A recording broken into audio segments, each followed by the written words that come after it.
नमस्कार साथियों, आज की इस क्लास में आपका स्वागत है। तो दोस्तों, आज हम पढ़ने वाले हैं आधुनिक काल।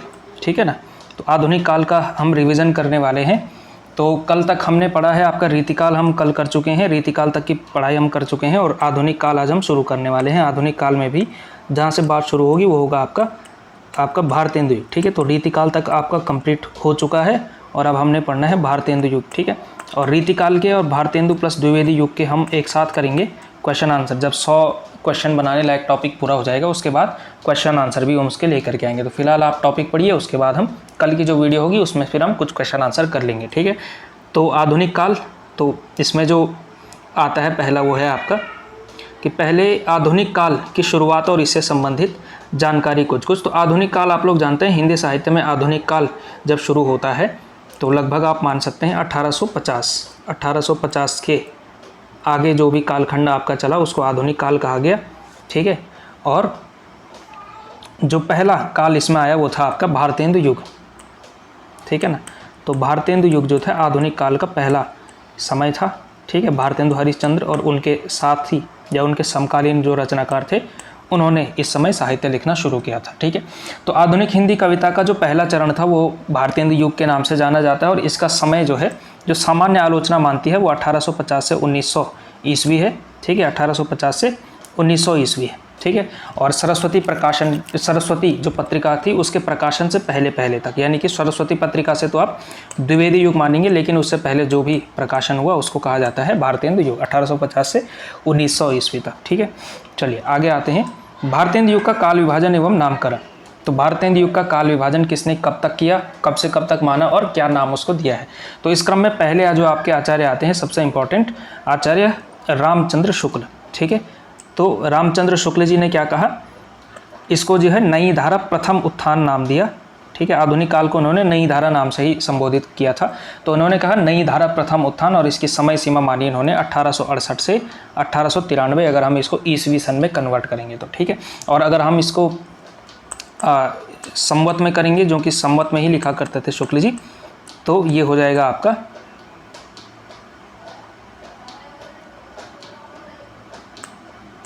1925, है ना। तो 1925 संवत से, विक्रम संवत से जो है ये माना जाता है। तो 1925 विक्रमी संवत से जो है 1893, यानी कि ईस्वी सन में अगर आप कन्वर्ट करेंगे तो इस तरह से। दूसरे रामकुमार वर्मा ने भारतेंदु युग को आधुनिक काल कहा और 1870 से 1900 ईस्वी तक का इसका जो है समय निर्धारण किया था। मिश्र बंधुओं ने 1869 से 1888 वर्तमान काल इन्होंने कहा। ठीक है। और रामविलास शर्मा ने नवजागरण कहा था इसको, नवजागरण या नवजागरण काल भी आप कह सकते हैं। तो क्या 1868 से 1900 ईस्वी। 1868 में क्योंकि भारतेंदु युग ठीक से शुरू हो चुका था तो इसलिए उन्होंने यहाँ से माना। ठीक। तो अलग अलग विद्वानों ने अलग अलग माना है और सामान्य आलोचना क्या कहती है, 1850 से 1900 ईस्वी तक। ठीक है। तो इसको जो है भारतेंदु युग जो है माना जाता है। ठीक। तो ये आप लोग थोड़ा सा याद रख लीजिएगा, विशेष रूप से शुक्ल जी का नई धारा प्रथम उत्थान 1868 से 1893 ईस्वी। ठीक है। चलिए आगे बढ़ें।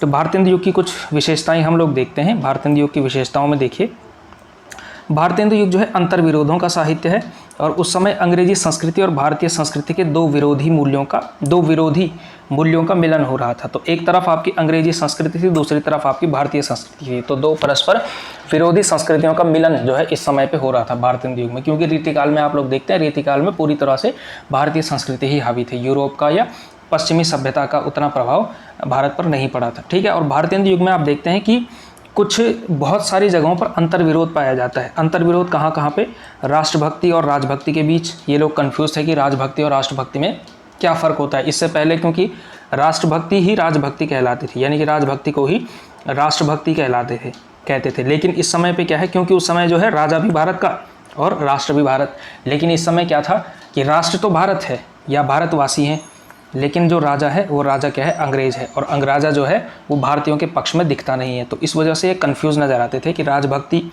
करनी है या राष्ट्रभक्ति करनी है। ठीक है। ये कन्फ्यूज़न आपको द्विवेदी युग में नहीं दिखाई देता। द्विवेदी युग में इन्होंने राजभक्ति को कैंसिल किया पूरी तरह से और राष्ट्रभक्ति को माना, लेकिन भारतेंदु युग में इसके बीच अंतर्विरोध दिखाई देता है। कहीं कहीं पे ये अंग्रेज़ों की तारीफ़ कर रहे हैं, कहीं कहीं पे ये कन्फ्यूज़ हैं कि अंग्रेज़ों की नीतियाँ ख़राब हैं, तो एकदम अंतर्विरोध आपको दिखाई देता है।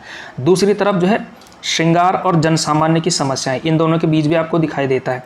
ठीक है, क्योंकि इससे पहले जो काल था रीतिकाल, उसकी जो चेतना के केंद्र में था जो, वो क्या था आपका श्रृंगार जो है इसकी चेतना के केंद्र में हुआ करता था। लेकिन आधुनिक काल आते आते आधुनिकता का मतलब ही क्या है, जन सामान्य की समस्याएं को उठाया जाए।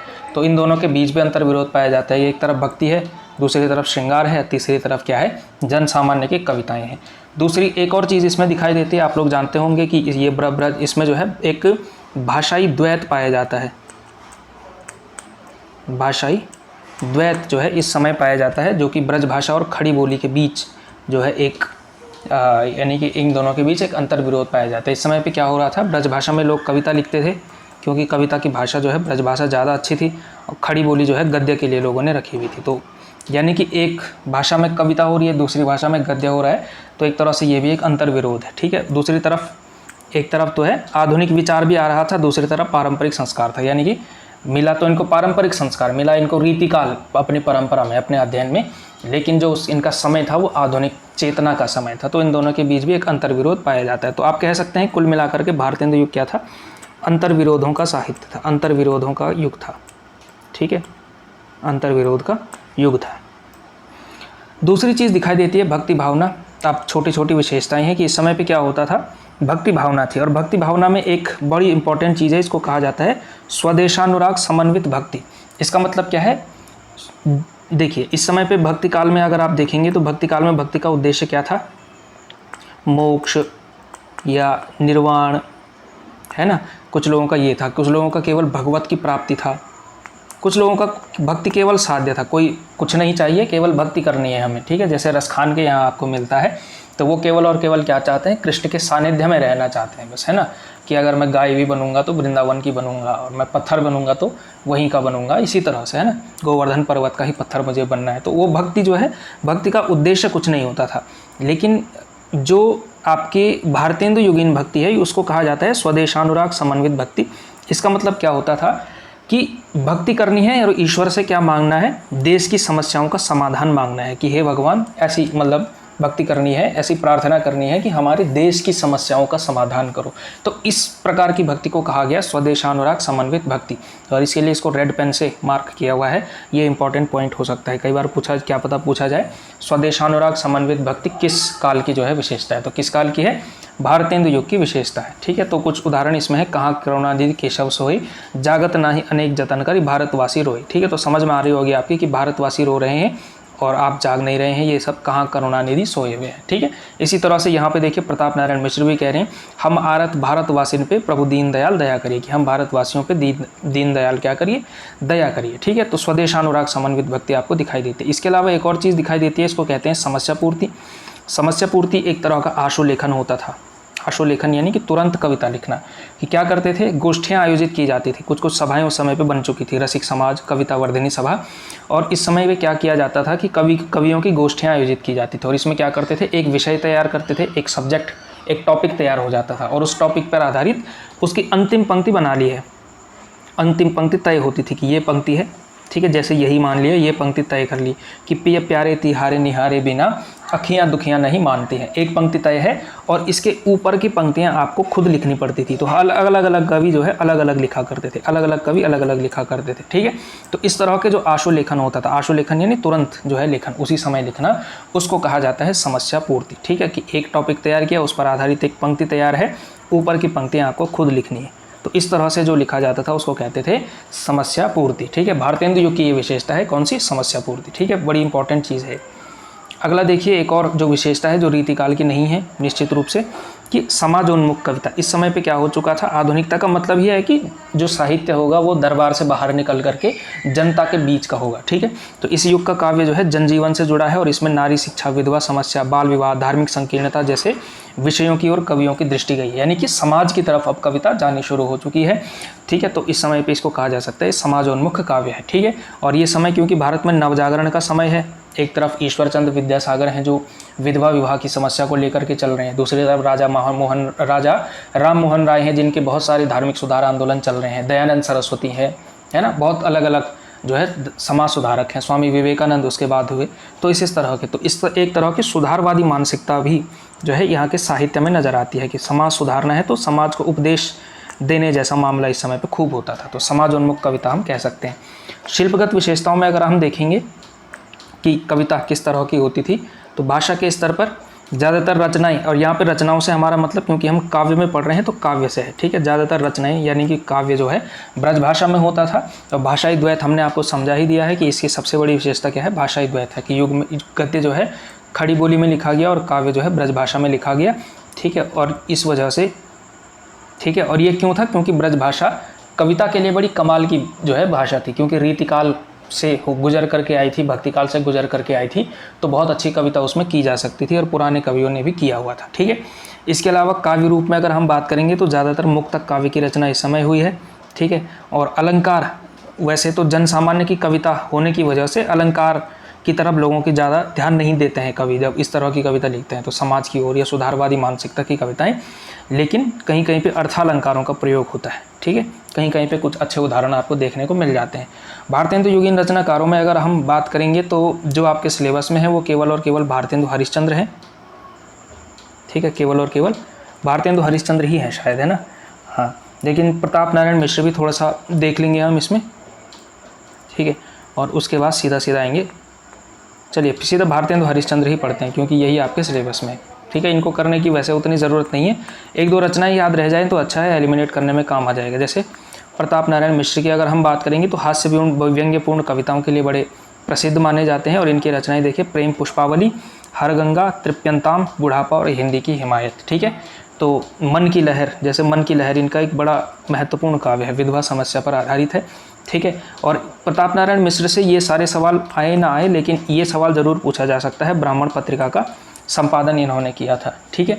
और ये दरअसल 4 नहीं था 8 है कि 8 मास बीते यजमान अब तो करो दक्षिणादान, ब्राह्मण पत्रिका से संबंधित एक बड़ी महत्वपूर्ण पंक्ति है। दूसरे कवि आते हैं आपके बद्री नारायण चौधरी यानी कि प्रेमघन। प्रेमघन की रचनाएं देखिए, जीर्ण जनपद, आनंद अरुणोदय, अलौकिक लीला और हार्दिक हर्षादर्श। इसमें से जो है आनंद अरुणोदय और जीर्ण जनपद क्या पता पूछ लिया जाए, वैसे तो सिलेबस में शायद नहीं है प्रेमघन, ठीक है। और इसमें इनके बारे में फेमस ये है कि दादा भाई नौरोजी को लेकर के उन्होंने 2-3 बार बड़ी कविताएं लिखी थी। एक बार तो जब उनको ब्रिटिश संसद में सदस्य चुना गया था तो तब उन्होंने कविता लिखी थी, और दूसरा जो है जब उन्हें विदेश में काला कहा गया था, काला कह करके अपमानित किया गया था, तब भी उन्होंने क्षोभपूर्ण कविताएं लिखी थी, ठीक है। तो प्रेमघन ये हैं आपके, ठीक है। अब आते हैं हम जो है आज के जो मुख्य आपके कवि हैं, ठीक है, भारतेंदु हरिश्चंद्र। तो भारतेंदु हरिश्चंद्र की पत्रिकाओं का आपको जो है पता होना चाहिए, उसके अलावा रचनाएं भी पता होना चाहिए, ठीक है। और हरिश्चंद्र को भारतेंदु नाम कैसे मिला, उसकी कहानी क्या है, ये जो है आपको इसमें दिखाई देती है। 1880 ईस्वी में क्या हुआ, सार सुधानिधि नाम की एक पत्रिका थी, इसमें जो है हरिश्चंद्र को भारतेंदु नामक उपाधि प्रदान की गई थी, ठीक है। प्रस्ताव किया गया था और वहीं से फिर इनको भारतेंदु कहा गया, ठीक है। तो सार सुधानिधि पत्रिका 1880 ईस्वी में ये कहा गया था, ठीक है। हरिश्चंद्र को भारतेंदु नामक उपाधि दी गई थी। दूसरा अगर आप देखेंगे कि भारतेंदु की प्रमुख रचनाएं कौन कौन सी हैं, वैसे तो इनकी रचनाएं 70-80 से ज़्यादा हैं। अगर आप हिंदी साहित्य का इतिहास उठाएं रामचंद्र शुक्ल जी का, तो उन्होंने बहुत बड़ी लिस्ट दी है, पूरा पेज भरा है एक तरह से, ठीक है। लेकिन जो मेन रचनाएं हैं उनके बारे में हम पढ़ लेंगे, उनका नाम भी हम पढ़ लेंगे, ठीक है। जैसे प्रेम मालिका, प्रेम सरोवर, प्रेम माधुरी, प्रेम तरंग 2 बार आ गया, ठीक है। तो इस तरह से तो 4-5 रचनाएं तो प्रेम नाम से ही हैं, प्रेम मालिका, प्रेम सरोवर, प्रेम माधुरी, प्रेम तरंग, ठीक है, इस तरह से, ठीक। और इसके अलावा एक रचना है फूलों का गुच्छा, वर्षा विनोद और विजय वल्लरी, ठीक है। प्रेम मालिका, प्रेम सरोवर, प्रेम माधुरी, प्रेम तरंग, फूलों का गुच्छा, वर्षा विनोद और विजय वल्लरी, ठीक है। और कुछ अन्य कविताओं के बारे में देखेंगे, अगर आप कुछ अन्य कविताओं के बारे में देखिए, भारतेंदु ने विजयिनी विजय वैजयंती शीर्षक कविता जो है मिस्र में जो है तत्कालीन भारतीय सेना की विजय पर लिखी थी, ठीक है। जब मिस्र में जीते थे यानी कि इजिप्ट में जीती थी भारतीय सेना, और भारतीय सेना मतलब अंग्रेज़ों की तरफ से भारतीय लड़े थे होंगे, और क्या हो सकता है, ठीक है। तो वही है, तो अगेन वही दिखाई देता है ना, राजभक्ति बनाम राष्ट्रभक्ति। समझ में ही नहीं आ रहा है कि खुश होना है इस पर, या तो यहाँ पे ये खुश हैं या अंग्रेज़ों की तरफ से भारतीय लड़े तो इजिप्ट में जीत गए तो खुश हैं, है ना। विजयिनी विजय वैजयंती जो है कविता इन्होंने लिखी है। इसके अलावा इन्होंने देखिए अगेन यहाँ पे आपको दिखाई देता है लॉर्ड रिपन की प्रशंसा में इन्होंने रिपनाष्टक लिखा हुआ है, ठीक है। रिपनाष्टक यानी कि 8 छंदों का समूह होगा ये, ठीक है। तो रिपनाष्टक नामक काव्य जो है भारतेंदु ने लॉर्ड रिपन की प्रशंसा में लिखा था। इसके अलावा विजय वल्लरी एक और कविता है, जब काबुल विजय हुई थी, काबुल विजय के उपलक्ष्य में लिखी गई हर्षोल्लास की कविता है, ठीक है। तो ये है आपका भारतेंदु का रचना संसार जो आपकी परीक्षा की दृष्टि से महत्वपूर्ण हो सकता है। ठीक है, प्रेम मालिका, प्रेम सरोवर, प्रेम माधुरी, प्रेम तरंग, फूलों का गुच्छा, वर्षा विनोद, विजय वल्लरी, विजयनी, विजय वैजयंती, रिपनाष्टक और विजय वल्लरी। ठीक है, इसके अलावा जो इंपॉर्टेंट चीज़ है, भारतेंदु ने कुछ स्थापित की थी, कुछ सभाओं की स्थापना की थी। तो उसमें देखिए आप, कविता वर्धिनी सभा, पेनी रीडिंग क्लब और तदीय समाज। ठीक है, कविता वर्धिनी सभा, पेनी रीडिंग क्लब और तदीय समाज। तो ये जो है भारतेंदु द्वारा स्थापित कुछ सभाएं हैं। ठीक है, इसके अलावा भारतेंदु द्वारा संपादित पत्र अगर हम देखेंगे, भारतेंदु के कुछ पत्र, तो ये तो कुछ सभाएं स्थापित की थी उन्होंने, कुछ जो है एक तरह से जो संस्थाएं स्थापित की थी वो। ठीक है, कविता वर्धिनी सभा, पेनी रीडिंग क्लब और तदीय समाज, याद रखना चाहिए आपको। ठीक है, और अगर हम बात करेंगे इसमें भारतेंदु द्वारा संपादित पत्र, तो 3 पत्र हैं इसमें, कवि वचन सुधा, हरिश्चंद्र मैगजीन और बाला बोधिनी। ठीक है, और बाला बोधिनी बड़ी इंपॉर्टेंट है। बाला बोधिनी क्या था, ये स्त्री शिक्षा के उद्देश्य से निकाली गई थी। तो स्त्री शिक्षा के उद्देश्य से निकाली गई थी बाला बोधिनी। तो क्या पता जो आपका पत्रकारिता वाली यूनिट है उसमें भी ये इंपॉर्टेंट हो जाता है ये वाला टॉपिक। ठीक है, और भारतेंदु युगीन पत्रकारिता बहुत ही ज़्यादा इंपॉर्टेंट है। प्रताप नारायण मिश्र का और इसके अलावा बालकृष्ण भट्ट का, इसके अलावा प्रेमघन का, भारतेंदु का, ये सारे इनके सारे के सारे पत्र आपको पता होना चाहिए किसने कौन सा पत्र लिखा हुआ है। तो बाला बोधिनी स्त्री शिक्षा के उद्देश्य से निकाली गई थी। ठीक है, इसके अलावा भारतेंदु की कुछ पंक्तियां इसमें मैंने दी हुई हैं। वैसे तो बहुत सारी पंक्तियां हो सकती हैं, लेकिन कुछ देख लीजिए इसमें से, है ना। जैसे ये तो आपको पता ही है, तरणी तनुजा तट तमाल तरुवर बहुछाए, झुके कूल सो जल परसन हित मनहु सुहाए। ठीक, तो ये है।